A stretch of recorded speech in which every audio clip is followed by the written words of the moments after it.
Salut tout le monde, c'est Chris. Bon, le drama Amandine Pélissard versus Jérém Star ne cesse de continuer. Ils ont un petit peu repris la parole sur les réseaux sociaux parce que des internautes, des abonnés leur ont posé des questions. Jérém Star a répondu, ce à quoi Amandine Pélissard a également répondu juste après. Rappelez-vous, il y a quelques jours de cela, on avait fait une première vidéo où on apprenait qu'il y avait de l'eau dans le gaz. On apprenait que leur belle et si puissante amitié s'était terminée. Et honnêtement, bah écoutez, ça fait beaucoup de peine, j'ai envie de vous dire. On va essayer de débunker tout ça ensemble aujourd'hui. Donc si vous êtes intéressés, continuez à regarder. Mais avant de commencer la vidéo, n'hésitez surtout pas à vous abonner et activer la cloche de notification pour être toujours au rendez-vous. Actualité, polémique, scandale, people, télé-réalité, storytime. Ici, on parle de tout. Et n'hésitez pas à faire un tour sur la page Tipeee et également en barre d'infos si vous souhaitez davantage soutenir la chaîne. Merci beaucoup. Bon, cette histoire, honnêtement, je trouve que ça prend un peu des proportions totalement folles, des proportions qui sont vraiment idiotes dans un premier temps et qui, je pense, ça n'aurait jamais dû prendre autant en ampleur.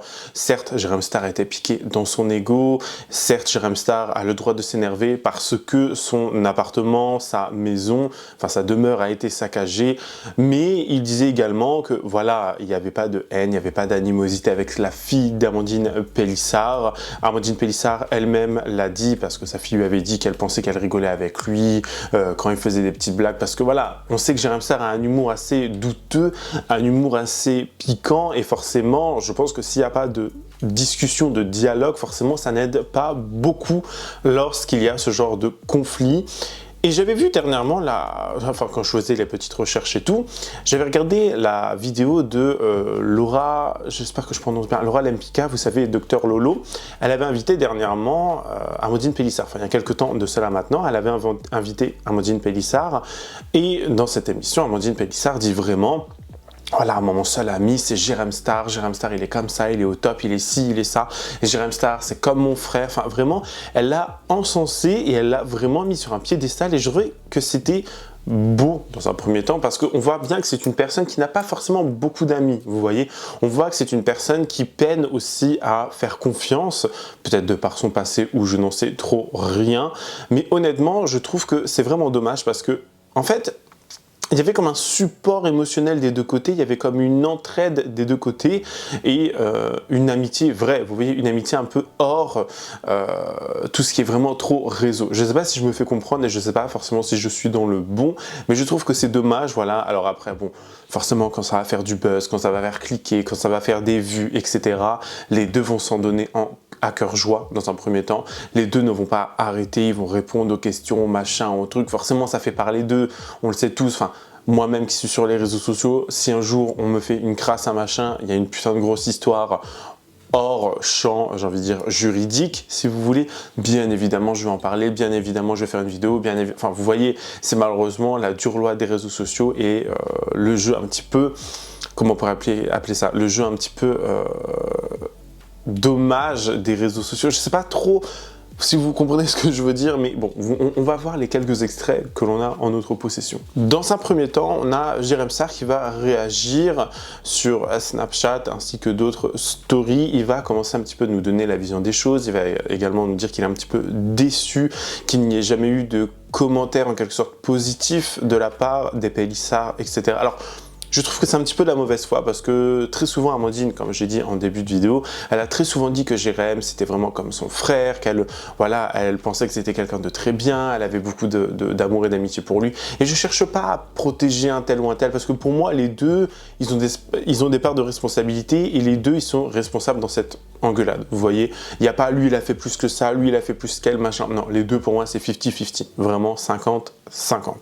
Et je trouve que c'est vraiment, encore une fois, dommage. On va voir Jérém Star du coup qui va répondre à quelques commentaires. Bien évidemment, les gens, ils adorent ça. Les gens, ils adorent le drama. Hein. Au bout d'un moment, ça a toujours été comme ça, ça sera toujours comme ça. Je sais pas. Honnêtement, je trouve que c'est dommage, encore une fois. Je le répète, parce que je trouve vraiment que quand Amandine Pélissard était avec Jérém Star, elle avait comme une espèce d'autre vision du monde, elle parlait différemment, elle était une différente personne, une personne un peu plus sympathique, je sais pas comment vous expliquer, mais je pense que vous comprenez, vous voyez, on va encore dire dans les commentaires, ouais mais regardez-le, celui-là il sait pas parler français, caca, je sais pas quoi, mais c'est que c'est, je sais pas. Voilà, bref, je vous laisse regarder les quelques extraits de Jérém Star et après on en reviendra à Amandine Pélissard qui elle-même, une nouvelle fois, a pris la parole. Regardez bien. Vraiment, je l'ai vraiment écarté de gens qui étaient vraiment des merdes. Et je suis vraiment content que vous l'ayez vu. Et malheureusement, elle ne semble pas l'avoir vu. Tout ce qu'elle retiendra, c'est ce que les gens lui disent. Bien au-delà de ça, je suis content que certains aient compris et vu quand même que j'essayais de faire ressortir du positif quand même d'elle. On se taquinait, tout ça. J'ai quand même le sentiment que dans mes reportages, j'ai quand même toujours tout fait pour qu'elle puisse raconter sa vie, son parcours, pour qu'on puisse voir, le public puisse voir aussi son côté sensible et touchant qui m'a touché. Hein. Mais elle ne retiendra jamais le fait qu'effectivement j'ai essayé de faire changer les gens d'avis sur elle, que je l'ai défendue, que j'ai voulu montrer voilà, des choses positives à son égard, en écoutant mon cœur et en écoutant son vécu, son parcours et tout ce que j'avais envie que les gens voient et sachent d'elle. Ouais, marre des retournements de veste là où on m'accuse de ci, de ça, de l'avoir utilisé. Donc voilà, au moins c'est beaucoup plus clair. Il n'y a plus d'amitié, on se fréquente plus et puis il n'y a pas de je t'utilise. Elle ira se faire utiliser par d'autres gens qui l'utiliseront vraiment. J'ai pas attendu Amandine Pélissard, la famille Pélissard, clairement, pour me faire un nom, pour gagner ma vie. Mon salaire qui tombe, c'est pas Amandine Pélissard, quoi. Je suis désolé, enfin. Est-ce qu'elle a profité de moi pour avoir de la notoriété? Franchement, je marche vraiment à l'affect et si j'ai choisi de faire autant. Voilà, de former avec elle, c'est parce que tout le monde avait à y gagner et c'est faux de toujours voilà, vouloir mettre un seul camp ou ci ou ça. Voilà, effectivement, moi c'est mon boulot, je fais des interviews, des reportages, elle, ça lui faisait de la communication, tout ça. Je veux dire, il n'y en a pas un qui a ci, qui a ça, enfin je vais pas rentrer dans ce genre de débat. Utiliser de quoi, tu n'as pas besoin de ça, mais c'est ça qui est fou en plus, c'est que certains sont vraiment persuadés, et elle la première, hein, que je l'ai utilisé, que j'ai besoin de ça. En plus, ça m'est arrivé tellement de fois dans ma vie, je vous jure ça, des gens qui ont l'impression qu'en fait, sans eux, vous n'êtes rien, que vous leur devez tout, enfin... Je suis désolé, hein, mais ouais, j'ai fait des reportages, mais c'est pas la seule. Je fais plein d'autres choses aussi. Enfin, je crois que les gens n'ont aucune notion de ces choses-là. Enfin, bref. Et c'est ce qui, je pense, m'a vraiment le plus saoulé, que c'est pour ça que j'ai préféré couper court et voilà, et terminer malheureusement notre relation amicale parce que ras-le-bol d'entendre que je l'utilise que si que ça, enfin marre. Amandine semble très touchée par cette histoire entre vous. Pourquoi en parler publiquement? Je ne parle jamais publiquement des histoires et tout, mais si vous voulez, là, ça faisait 2 jours que ras-le-bol, quoi. De voir ces stories et compagnie qui tournent partout sur TikTok, où elle m'accuse de ci, de ça, que je l'ai humiliée, que je l'ai ci, que je l'ai ça. Ras-le-bol. C'est elle qui a commencé, hein, évidemment, à parler publiquement d'une chose dont on était en train de parler sur WhatsApp, d'une chose effectivement que j'ai mal pris. Et je pense d'ailleurs, elle a toujours pas compris que j'en voulais absolument pas à sa fille. Et d'ailleurs, je vous demanderai d'être très bienveillants, les amis, s'il vous plaît, sur les réseaux. On n'insulte pas la famille, on n'insulte pas son enfant, évidemment, personne. T'es bienveillant avec des gens, franchement, j'ai toujours tout fait pour la mettre en valeur, même si elle dira le contraire aujourd'hui. Hein. Je suis désolé, non, tu vas pas tout déballer comme ça sur les réseaux alors qu'on est en train de parler d'un truc sur WhatsApp. Enfin bref, une amitié qui prend fin de la sorte n'était pas une vraie amitié sincère, pourtant si. Écoutez, elle a fait ses stories, machin, elle a voulu rendre public, machin... me cracher dessus, j'ai reçu des milliers de messages, quelle honte de t'en prendre à sa fille, et ça va pas les propos que tu tiens, tu t'es servi d'eux, enfin en fait, bref, voilà, écoutez. Donc c'est bien triste, ouais, parce que je retiens vraiment nos fous rires, tous les bons moments qu'on a passés, et voilà, et bref. Vraiment marre de me faire salir, insulter dans les commentaires sur des messages de haine. Les gens m'insultent et compagnie, c'est pas grave, je commence à être habitué. Maintenant, c'est sûr qu'on va pas en parler sans 7 ans. Voilà, les puis j'avais vraiment pas besoin de ça. Hein. Franchement, en rentrant de voyage, j'avais envie de rester dans mes énergies positives et tout. Bon, cela dit, c'est vrai que depuis le retour du voyage, je vous ai pas tout raconté. Et voilà, je peux pas pour le moment, mais... Enfin, je vis des choses, on va dire... personnelles assez compliquées, assez difficiles à gérer émotionnellement. Et il se passe des choses aussi dans ma vie dont je parle pas forcément, mais qui sont... Enfin, tout ça, c'est un état de fatigue en fait général, avec en plus ce genre de clash et de problème ou quoi. Enfin, marre, envie de retrouver très très vite mes voyages et mes énergies positives parce que là, ça a été quand même un bon retour de merde, quoi. Voilà. Mais bon. Demain sera une nouvelle journée et vous allez retrouver votre GG positif à un moment donné. Donc le GG va aller dormir. Bisous mes vies, merci du fond du cœur en tout cas pour tous vos messages adorables. Ça fait du bien franchement de vous lire et et que vous puissiez comprendre aussi voilà, comment je me situe dans tout ça. Et, enfin, merci beaucoup, c'est voilà, toujours plein de messages bienveillants, donc je vous fais de gros bisous, je vous dis à demain mes puces. En tout cas, beaucoup de réactions suite voilà, à la fin de cette amitié avec Amandine Pélissard. Et effectivement, je pense que ouais, tout est dit. Mes reportages lui ont permis de garder en visibilité et en notoriété. Et elle oublie vite aussi tout ce que j'ai fait, mon soutien. Je suis d'accord, il n'y a pas eu un seul propos positif. Il n'y a que du négatif, que des reproches, que des... Moi, ça me sidère. Ça me sidère. Même si je fais beaucoup d'humour piquant, tout ça, j'ai toujours été extrêmement bienveillant. J'ai toujours pris beaucoup position, toujours beaucoup défendu la famille Pélissard. Donc c'est sûr qu'aujourd'hui, non, ça n'est pas acceptable de me faire cracher à la gueule et de voir un déballage comme elle le fait. Carrément, là, d'aller raconter que mon reportage, carrément, c'est à cause de moi, limite, si elle était chez les flics et compagnie. Enfin, moi, j'ai fait un reportage d'une situation existante, c'est-à-dire leur reconversion, ce qu'ils avaient choisi de faire. Je me suis toujours opposé à tous les détracteurs, tous les gens qui... voilà, m'insultaient, m'incendiaient parce que j'étais ami avec... voilà, vous savez, les gens, malheureusement, dans ce milieu, c'est pas nouveau, hein, mais ont toujours tendance à voir les choses comme ils ont envie de les voir et à oublier ce qu'on a fait de positif pour eux. Voilà, j'ai jamais craché sur elle. Jamais. Dans mes réponses, ni même dans ce que je pense. Enfin, je n'ai pas envie de cracher sur elle, d'ailleurs. Hein. Donc, qu'elle continue à raconter des trucs, Qu'est-ce que vous voulez que je vous dise? Ce qui m'a un petit peu dérangé dans la première vidéo qu'on a faite à ce sujet, c'est qu'il y a beaucoup de personnes dans les commentaires qui disaient quand même oui mais regardez là, elle avec ses gosses, ses machins, ses trucs. Enfin je trouve que c'était très réducteur et c'était vraiment très mesquin et je trouvais ça vraiment dommage et surtout un petit peu triste en fait de toujours devoir ramener une personne au nombre d'enfants qu'elle a, machin. Enfin vous voyez, je trouve que c'était un petit peu voilà, tiré par les cheveux et que c'était sincèrement, encore une fois, irrespectueux quoi, parce que je l'avais bien dit, hein, on s'en fout qu'elle ait 10 enfants, on s'en fout qu'elle fasse du contenu pour adultes, etc. Chacun a ses torts, chacun voilà, voit midi à sa porte, je le conçois totalement. Mais bon, après ça, Jérém Star l'a pas forcément critiqué là-dessus. Jérém Star n'a pas forcément pris la parole là-dessus non plus, et encore heureux, hein, parce que Jérém Star, c'est vraiment quelqu'un qui... Voilà, va pas utiliser les gens, mais est dans le milieu de la télé-réalité depuis très longtemps. Il faisait les interviews dans son bain avant, après il a fait quelques émissions de télé-réalité, il est allé sur quelques plateaux, il a été chroniqueur, avant tout son drama là avec son ancien pote Babybel, etc. Enfin bref, plein d'histoires, vraiment plein d'histoires.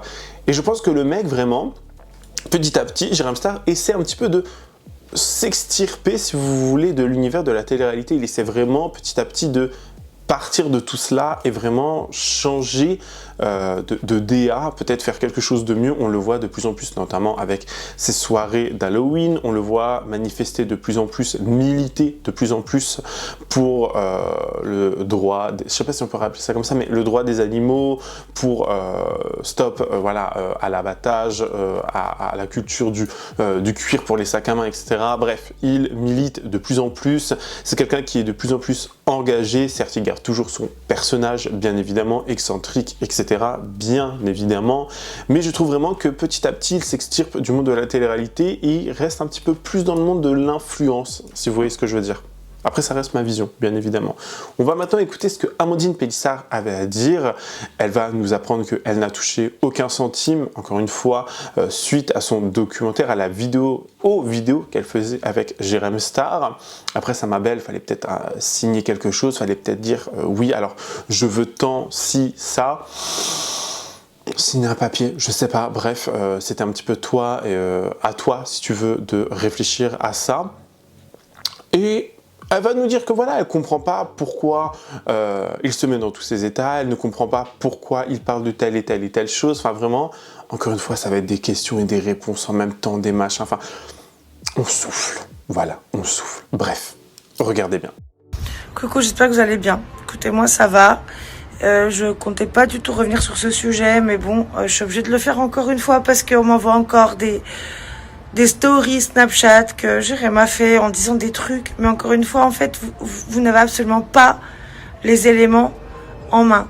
Il dit, ouais, maintenant, il dit, non, c'est pas du tout à cause de sa fille, c'est parce qu'elle a déballé ce qu'on s'est dit en privé. Mais j'ai rien déballé. En fait, juste, je veux recadrer la chronologie parce que ça devient vraiment, mais lourd. Mais vraiment, mais ça m'épuise, ça m'éprouve, j'en ai ras-le-bol.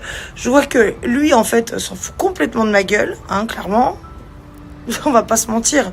Il s'en fout complètement. On voit bien qu'il en a rien à foutre, en fait, que je sors de sa vie. On n'avait sans doute pas le même attachement réciproquement, et c'est bien triste. Par contre, dire que j'ai déballé quoi que ce soit, qu'est-ce que j'ai déballé? À part dire que j'ai pas compris la façon qu'il a eu de s'insurger de l'humour de ma fille de 11 ans, que lui, en fait, a instauré en prime abord. Soyons clairs, hein. Au départ, c'est lui qui, lorsque j'étais chez lui la dernière fois avec mon autre fille, Luna, lorsque d'ailleurs il nous a fait passer pour des grosses dégueulasses, des crados, machin, en faisant des stories une fois qu'on était partis en disant qu'on avait mangé comme des porcs et tout, alors que il avait fait un atelier creusage de citrouille avec la petite, enfin, que d'ailleurs même la petite, ça l'avait peiné, mais vraiment. En disant, bah, c'est pas cool, la fille Pélissard, elle t'aime pas, elle manque de respect, machin. Mais en fait, non, elle manque pas de respect. Mes enfants, d'ailleurs, jamais personne vous diront que mes enfants sont irrespectueux. Jamais. Si c'était le cas, je serais la première à dire, bah là, elle a merdé, elle a été respectueuse, là, ci, là, ça. C'est pas le cas du tout. C'est un jeu, encore une fois, humoristique de second degré que lui a mis en place. C'est la seule chose que j'ai dit, j'ai jamais divulgué nos conversations privées. J'ai jamais fait de partage de nos échanges par message, par WhatsApp. Enfin, j'ai jamais fait ça. Tout ce que j'ai voulu faire, c'est recadrer les choses parce qu'en fait, lui s'est insurgé de tout ça. Il a été vraiment très loin dans ses propos, jusqu'à dire que j'élevais mes enfants dans l'homophobie. Et c'est là, justement, que j'ai répondu que c'est le premier à me dire, encore une fois, sur un ton d'humour, hein, que je fréquente toutes les pédales de Paris. Voilà.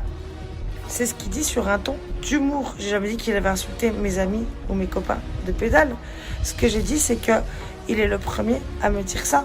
Justement parce que je fréquente que des personnes du milieu gay. Donc, j'ai pas compris. Et d'ailleurs, le fameux vocal où il traite ma fille, où il dit que j'élève ma fille dans l'homophobie, juste parce qu'elle a dit que ça l'énerve quand il dit bonjour. Bah, elle a le droit de dire que ça l'énerve quand il dit bonjour. Il y a quoi de mal, en fait? Je comprends pas. Ça a été le premier à critiquer les façons de faire des uns et des autres chez moi, de mes enfants. Ça a été le premier à se filmer en story en disant que mes gosses l'exaspèrent, qu'ils le fatiguent, qu'ils sont bruyants, qu'ils sont chiants, qu'ils sont ci, qu'ils sont ça. Que ma fille Aline, elle est comme ci. Que mon autre fille, elle est comme ça. Que mon fils, je sais pas quoi, il veut le truc des katanas, machin. Enfin, j'ai pas compris. Encore une fois, son comportement, là, j'ai pas compris. Et j'ai rien déballé de nos échanges privés. Là, encore une fois, on a affaire à une histoire complètement débile au départ d'une gamine de 11 ans face à un adulte de 37 ans qui n'a pas supporté quelque chose que lui-même a mis en place. Et dire que j'ai déballé ça, que j'ai déballé nos échanges privés, mais je les ai pas déballés du tout, puisqu'il y avait des dizaines de messages, il y avait même des screenshots de ses abonnés qui m'envoyaient. Je n'arrivais même plus à répondre. Carrément, je ne répondais même plus tellement il me spammait, tellement il a câblé par rapport à ça, par rapport aux propos de ma fille. Alors que ma fille, elle a juste été dans la continuité de la ligne éditoriale humoristique, encore une fois, que lui a mis en place au départ pour plaisanter. Alors on va me dire, oui, c'est pas drôle. Il y en a qui vont dire, oui, c'est pas drôle. Une gamine qui dit, je t'aime pas à quelqu'un, machin. Ou une gamine qui dit que ça l'énerve quand il dit bonjour. Mais je sais pas si vous vous rendez compte, en fait. Je sais pas si vous vous rendez compte, en fait, qu'encore une fois, au départ, c'était de l'humour mis en place par lui, par Jérém. C'est Jérém qui avait mis ça en place initialement. C'est pas ma fille qui s'est mis à dire en long, en large, en travers qu'elle ne l'aimait pas. C'est lui qui lui disait de l'appeler pour en faire une story d'humour. D'accord? Faut quand même pas tout mélanger. Honnêtement, je me dis qu'il y a beaucoup plus grave dans le monde. Vous voyez, il y a des choses beaucoup plus graves qui se passent. Alors bien évidemment, quand une amitié se termine, ça fait toujours mal.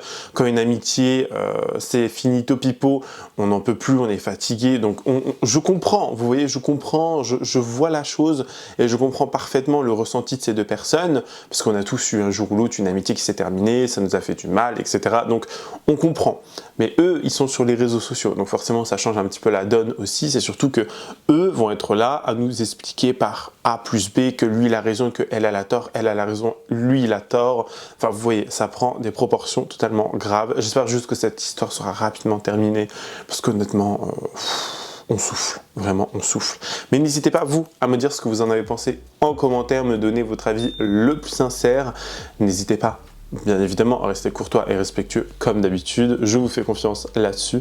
Mais n'hésitez pas à vous abonner et activer la cloche de notification pour être toujours au rendez-vous. Lâchez votre meilleur pouce bleu, me rejoindre sur les différents réseaux sociaux, tout est en barre d'infos.